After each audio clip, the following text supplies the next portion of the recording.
Hello everyone. Hope you folks are doing well. Welcome to episode 37 of Reviews with Ranjani. It's been quite a while, but I'm back with this really fabulous book, a very relevant one for our times. 10 Lessons for the Post-Pandemic World by Fareed Zakaria. Lenin once said there are decades when nothing happens and weeks when decades happen. So the pandemic is a poster boy for this statement, right?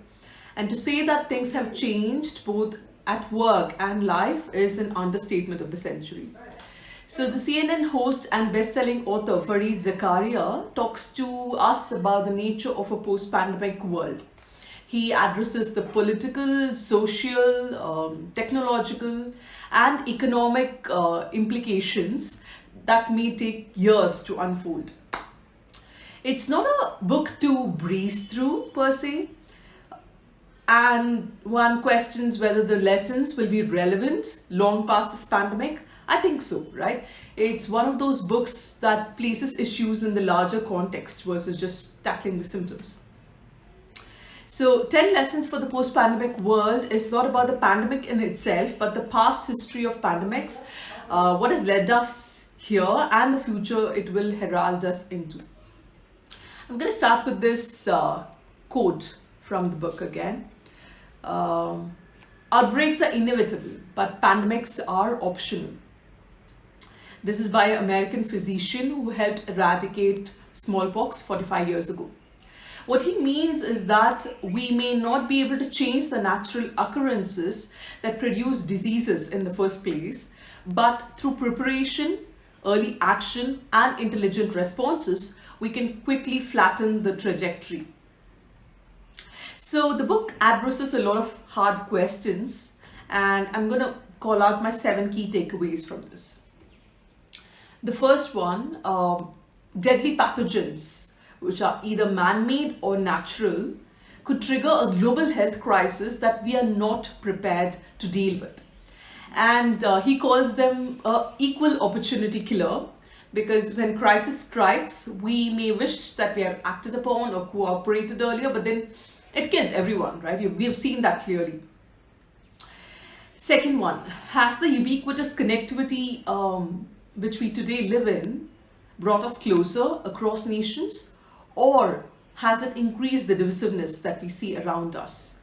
Will our children grow up in a world of global cooperation, or one which is driven by populist states which run on extremist views?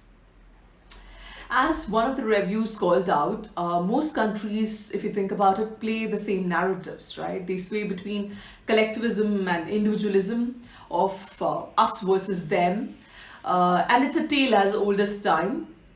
So should we close our borders and protect our own first in times of a crisis, or hold our responsibility with those we share the world with? How do we get to this healthy balance? And this emergency has highlighted one of the oldest truths about the international life, right? That ultimately countries are on their own. There is no supreme authority or world government that would maintain order, right? And he calls out how history is filled with periods of war and peace, but in the end, in extreme situations, they walk alone. So the fourth point is the collective worldview not just a sentimental but also a justification of the good path to take in the long term. So to elaborate, choosing to put I above collective responsibility is why we have people question the need to wear masks, right? So it reminded me of game theory and prisoner's dilemma in terms of, will cooperation ultimately result in a win-win scenario?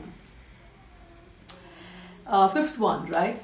He argues for a competent, well-functioning and trusted state, as is evident in countries which have fared relatively better in this chaotic times. Sixth one, the social repercussions of purpose, fear and psychological consequences is something he says, will have to live with for a much longer time post the pandemic.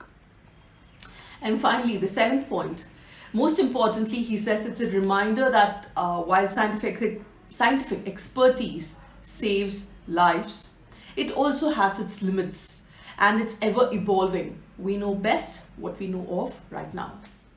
I'd like to leave with a couple of quotes. The post-pandemic world, he says, is in many aspects a sped-up version of the world we knew of. And then, like I said, pathogens, viruses, and diseases are equal opportunity killers. When the crisis comes, we will wish that we had more funding and more global cooperation. But by then, it'll be too late. So I'll leave a summary of what these 10 chapters are in the website if you would like to check it out. If you do pick up this book, let me know how you like this. I think it's a extremely good book to put the larger issues at perspective beyond just what we are facing today. Talk to you guys soon. Bye-bye. Take care.